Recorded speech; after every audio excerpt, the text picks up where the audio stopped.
What happens when you discover your husband's affair, by accidentally being in the same place at the same time as his mistress and her husband? This isn't just another cheating story. This is about a woman who turned her deepest betrayal into the most powerful moment of her life. And what happened that weekend at the cabin? Well, let's just say sometimes the truth has a way of bringing everyone exactly where they need to be. You won't believe how this played out. Stay with me, because this story will change how you think about love, loyalty, and what it really means to protect yourself. What happened next shocked even her own family, and it all started with a single text message that lit up at exactly the wrong moment. My name is Sarah Mitchell. I'm 36, living in Portland, Oregon. By day, I manage operations for a sustainable architecture firm. By night I was David's wife. We'd been together for 12 years, married for 8. There was a time when I believed nothing could shake what we had built. David was my college sweetheart, the man who held me through my mother's cancer, who talked me through panic attacks during my MBA program, who promised me we'd grow old together in the house we bought on Maple Street, but sometimes the end doesn't announce itself with a dramatic confrontation. Sometimes it's just a notification that pops up on a locked phone screen while you're brushing your teeth. That Tuesday morning, I woke up before David like always. In our bathroom, as I reached for my toothbrush, his iPhone buzzed on the marble counter. The message preview was right there, bright and clear. Can't wait for this weekend at the lake house. I bought that black dress you mentioned. Counting down the hours until it's just us. The sender's name was Rebecca. I stood there, toothbrush in hand, toothpaste foam slowly dissolving in my mouth. Behind the frosted shower door, I could hear David humming, actually humming, like this was just another ordinary morning in our ordinary life. I didn't unlock his phone. I didn't need to. That message was confirmation of something I'd been trying to ignore for months, the late-night work calls that moved to the garage. The sudden interest in fitness and new cologne. The way his eyes would glaze over when I talked about our future. The way he'd started bringing his phone into the shower, something he'd never done in 8 years of marriage. I used to tell myself, Sarah, don't be paranoid. Marriage gets comfortable. People change. But standing there, reading those words, I realized I'd been protecting someone who was actively planning to betray me. I finished brushing my teeth, washed my face, and applied my makeup with the same steady hands I'd used every morning for years. When I walked out of the bathroom, David was standing in front of our bedroom mirror, adjusting his navy tie. "Good morning, beautiful," he said, flashing that smile that once made my heart race. "Morning," I replied, my voice surprisingly steady. He turned to face me, straightening his collar. "I've got that client retreat in Bend this weekend. The one I mentioned. I'll probably be back late Sunday." I nodded, watching him carefully. "Don't forget to pack warm clothes. The mountains get cold at night." "Always looking out for me," he said, kissing my forehead. I didn't ask about Rebecca. I didn't confront him about the message. Because in that moment, something else had already begun forming in my mind. A plan that would require patience, precision, and perfect timing. David was a creature of habit. Every Thursday night, he played tennis with his college buddies, came home around 10, had exactly 2 glasses of bourbon, and fell into the deepest sleep of the week. I knew this schedule better than my own heartbeat. That Thursday night, after David had been snoring softly for an hour, I quietly lifted his phone and pressed his thumb to the sensor. The screen illuminated, and my world tilted on its axis. The message about the black dress was just the surface. What I found underneath was an entire secret life, carefully constructed and meticulously hidden. Her name was Rebecca Chen. Not some naive 20-something, but a 34-year-old marketing director for a tech startup in Seattle. She was married. Her husband's name appeared in earlier messages. "Michael's conference in Denver runs through Monday. The cabin is ours." I Googled him immediately. Michael Chen, 38, senior partner at a sustainable energy consulting firm. His LinkedIn showed a man with kind eyes and a genuine smile, someone who looked like he still believed in forever. I sat in our living room until 4 in the morning, scrolling through months of messages. Every work trip to Seattle. Every weekend I'd spent alone, telling myself David was building our future. Every time I'd made excuses for his distance, his distraction, his sudden need for privacy, the lake house they kept mentioning. I recognized it from the photos.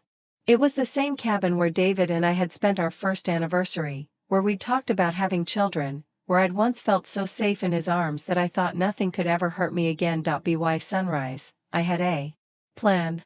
And it started with a message I rewrote 17 times before finding the courage to send. Hi Michael. This is Sarah Mitchell. I believe my husband David and your wife Rebecca are having an affair. If you're willing to talk, I have evidence. My number is 503-555-7892.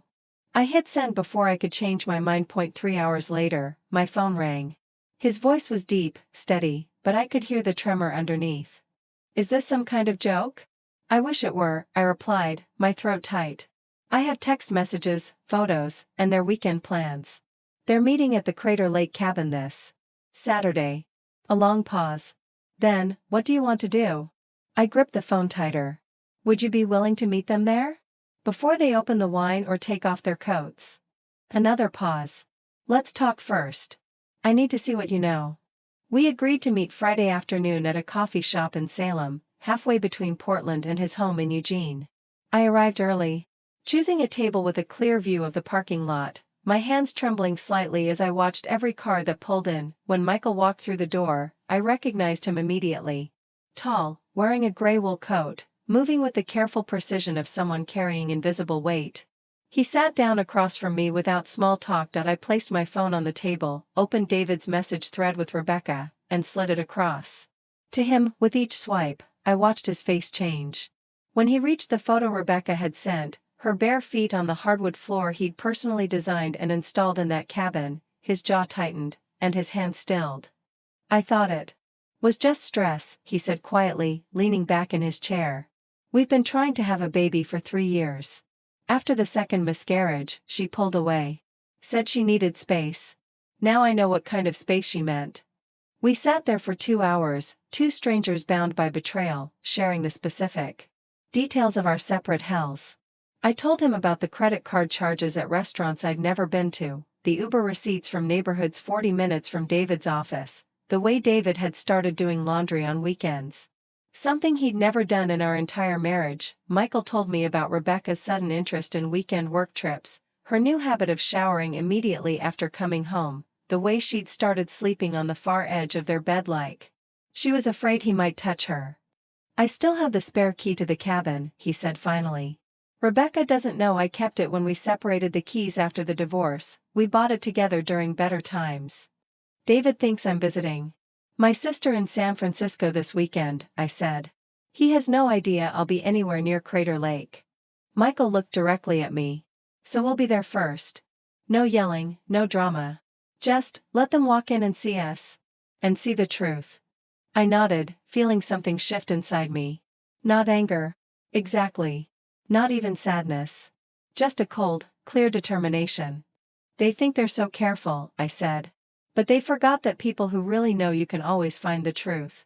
Saturday morning, I was on the road by 7, driving through the early Oregon mist toward Crater Lake. The mountains rose around me like ancient guardians, and with each mile, I felt myself growing steadier, more certain. Michael's car was already in the gravel driveway when I arrived. The cabin looked exactly as I remembered: rustic cedar walls, wraparound porch, floor-to-ceiling windows overlooking the lake. This was the place where David once told me he wanted to grow old with me. I found Michael inside, sitting at the kitchen island with a cup of coffee, staring out at the water. He looked up when I walked in, his expression calm but alert. Did you sleep? He asked. Not really, I admitted, setting my bag down. But I feel ready. Does that make sense? He nodded. I've been thinking about this moment for months without knowing what this was. Now I know. We spent the morning preparing, but not like we were setting a trap. More like we were staging a conversation that was 3 years overdue. I cleaned off the dining table where Rebecca and David had shared so many work meetings, based on the photos I'd found.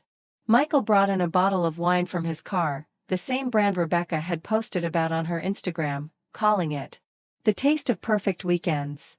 We arranged 4 chairs around the table. 2 facing the front door, 2 with their backs to it. The setup was deliberate. When they walked in, they'd have no choice but to face us directly. How do you think they'll react? I asked as we made our final adjustments. Michael considered this. Rebecca will try to explain. She always does. David? I don't know your husband, but based on what I've read, he'll either get angry or try to charm his way out of it. He's a charmer, I confirmed. Always has been. But charm only works when the other person wants to be charmed. We spent the afternoon talking about ourselves beyond the betrayal. I learned that Michael had once considered leaving architecture to become a teacher, that he still played guitar badly but enthusiastically, that he'd been carrying the weight of his marriage problems alone for almost 2 years. I told him about my dreams of starting a non-profit for women in business. About how I'd given up a promotion to support David's career, about the way I'd slowly made myself smaller to accommodate his need to be the center of attention. Do you think we're going too far? I asked as the afternoon light began to fade. No. He said without hesitation. This isn't revenge. This is accountability. There's a difference. What happened when they walked through that door? Well, let's just say some truths are too big to hide. And sometimes the people who think they're the smartest in the room are about to learn they're not. 5:57 p.m. The cabin was quiet except for the gentle lapping of water against the dock. Michael and I sat across from each other at the dining table, a thick manila envelope beside the wine bottle. Inside that envelope was everything: printed text messages, credit card statements, photos, and a recording I'd made of David's assistant casually mentioning that David didn't have any meetings scheduled in Bend. We heard tires on gravel. Through the window, I watched David's black SUV pull up to the cabin. He got out first, carrying a duffel bag and a gift bag from an expensive wine shop. Rebecca followed, holding a bouquet of yellow roses. The same flowers I'd seen in her Instagram posts about small moments that matter. They were laughing, relaxed, like they were arriving at their own private paradise. The front door opened. Rebecca entered first, still smiling, until she saw us. Her face went white, and she stopped so suddenly that David bumped into her. What the hell? David started, then saw Michael and me sitting calmly at the table. The gift bag slipped from David's hands. Inside was a bottle of champagne. It hit the hardwood floor and shattered, the sound echoing through the cabin like a gunshot. Welcome to your romantic weekend, I said, my voice steady as lake water. We thought we'd join you. Rebecca stepped backward, the roses falling from her hands. Michael, this isn't what? Michael asked, standing slowly. Isn't exactly what it looks like. David found his voice. Sarah, you don't understand. This is a misunderstanding? I interrupted. David, I have 6 months of text messages between you and Rebecca. I have photos of you two at the Riverside Hotel. I have credit card receipts from restaurants you told me were client dinners. Which part am I misunderstanding? I opened the envelope and spread some of the evidence across the table. Photos of them holding hands outside a bookstore. Screenshots of messages talking about their future together. A hotel receipt from last month when David told me he was at a work conference in Sacramento. Rebecca sank into one of the chairs, covering her face with her hands. Michael, please, let me explain. Explain what? Michael's voice was quiet but firm. Explain how you've been telling me you need space while making space for someone else? Explain how you've been crying about our marriage problems while creating new ones. David stepped forward, his jaw tight. Sarah, I know this looks bad, but you're making it bigger than it is. Rebecca and we connected.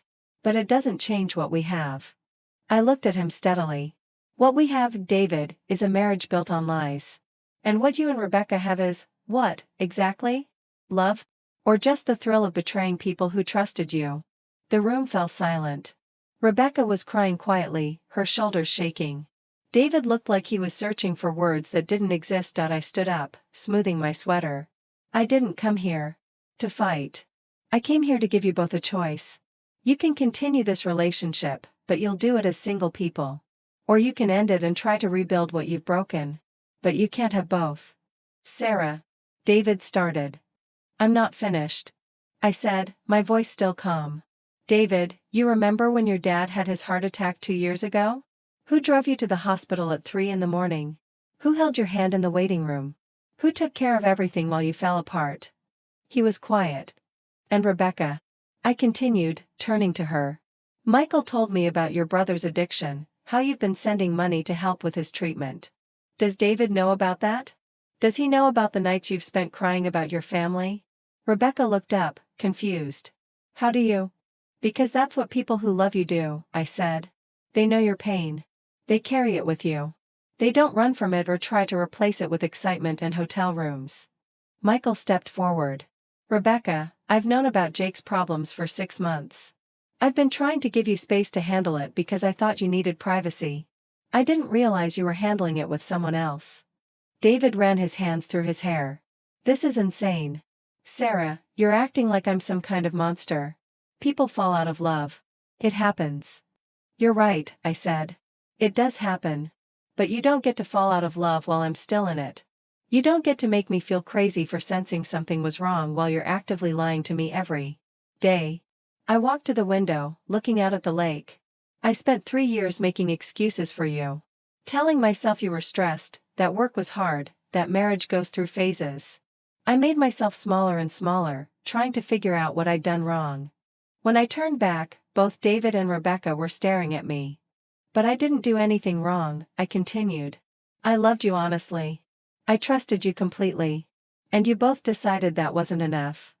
Rebecca suddenly stood up, her hand gripping the edge of the table. Her face was pale, but there was something else in her expression, fear mixed with desperation. There's something else, she said, her voice barely above a whisper. Something I haven't told anyone. Michael turned to her, his brow furrowed. What?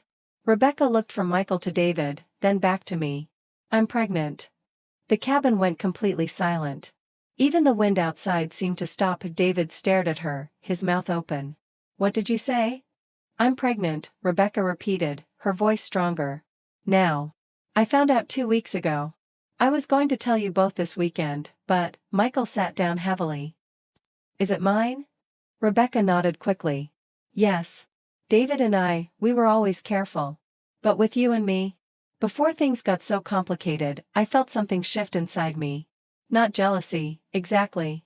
Not even anger. Just a profound sadness for all of us, for the baby who would be born into this mess, for the family that was about to be torn apart. David stared at Rebecca like she'd spoken a foreign language. You're having his baby?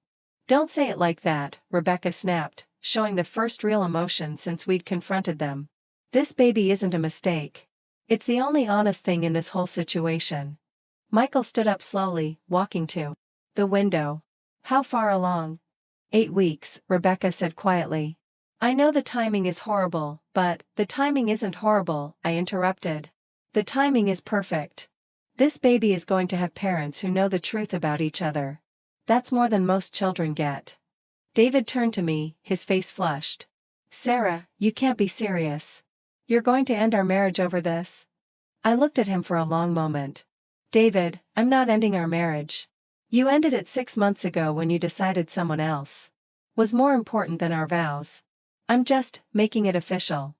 I reached into my bag and pulled out a folder, setting it on the table next to the evidence. These are divorce papers. I've already filed them. You can sign them now or sign them later, but they're happening. David picked up the papers, his hands shaking slightly.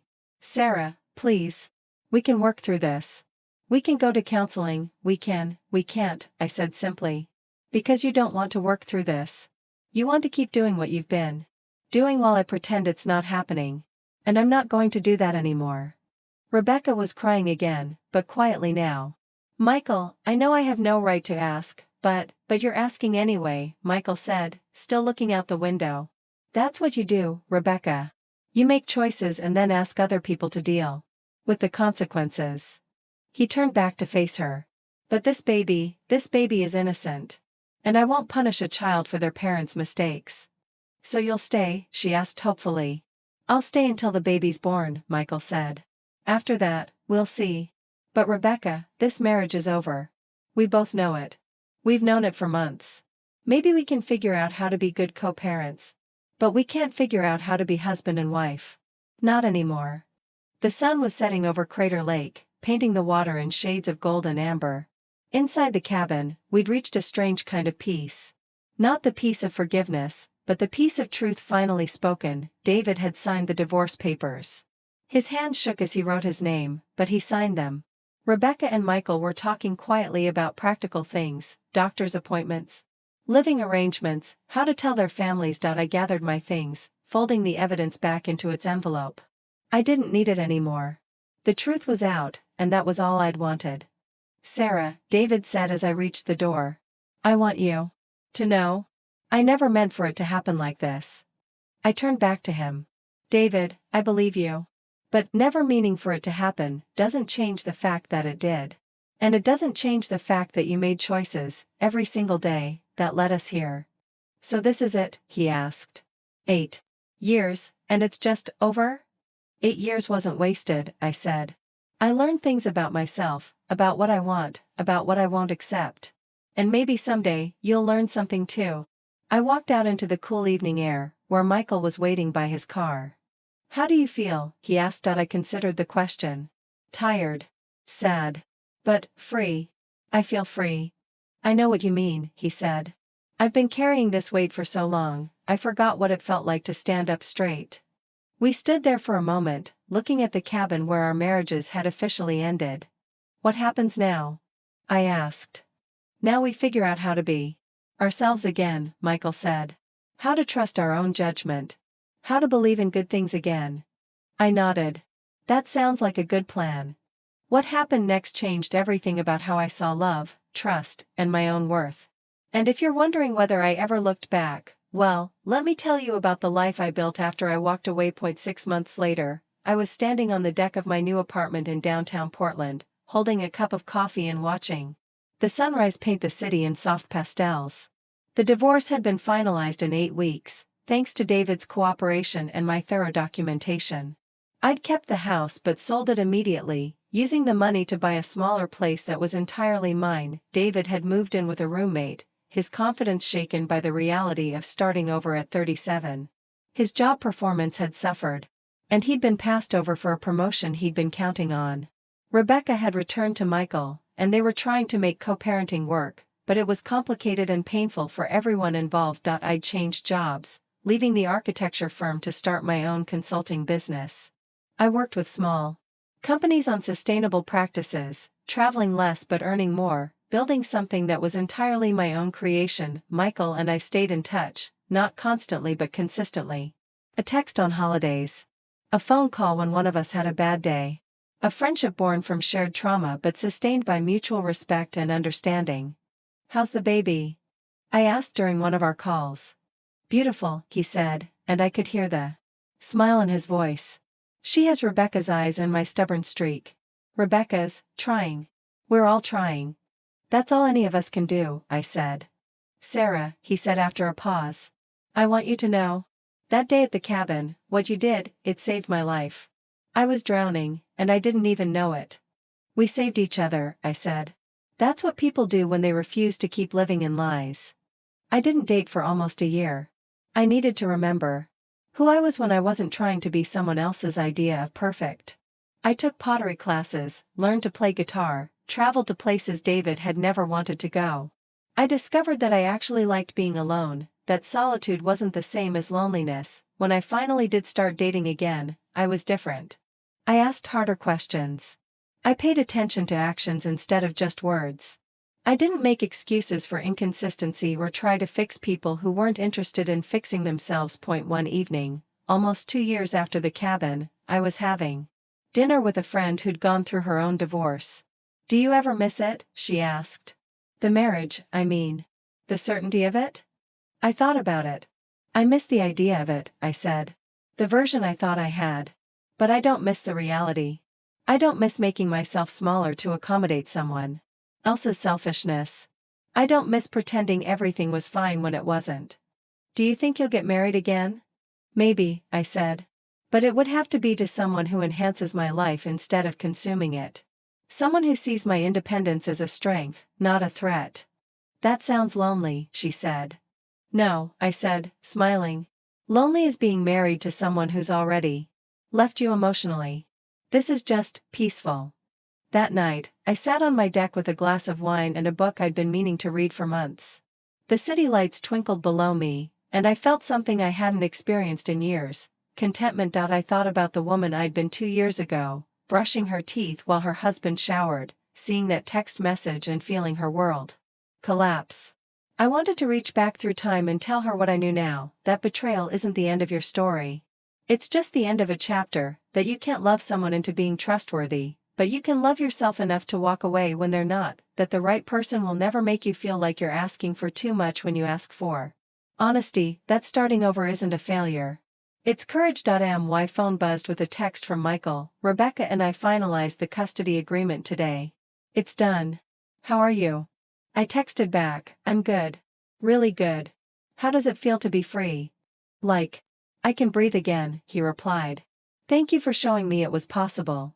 I set my phone down and looked out at the city, at all the lights representing all the lives being lived, all the choices being made, all the people figuring out how to love themselves and each other better. I thought about David and Rebecca, probably still trying to make sense of the wreckage they'd created. I felt sorry for them, but not responsible for them. They'd made their choices, and now they were living with the consequences. I'd made my choice too. I'd chosen truth over comfort, dignity over false peace, my own worth over someone else's convenience, and sitting there on my deck, watching the stars emerge in the darkening sky, I knew I'd chosen right. Sometimes the best thing you can do for someone is stop enabling their worst behaviors. Sometimes love means walking away. Sometimes the greatest gift you can give yourself is the courage to start over. I was 38 years old, divorced, and living alone in a city that felt full of possibilities. I was exactly where I was supposed to be. The story wasn't over. It was just beginning. What would you have done? Would you have confronted them differently, or would you have walked away like Sarah did? Share your thoughts in the comments below, and if this story touched you, please like and subscribe for more tales of courage, truth, and the power of choosing yourself. Sometimes the bravest thing you can do is trust your own strength.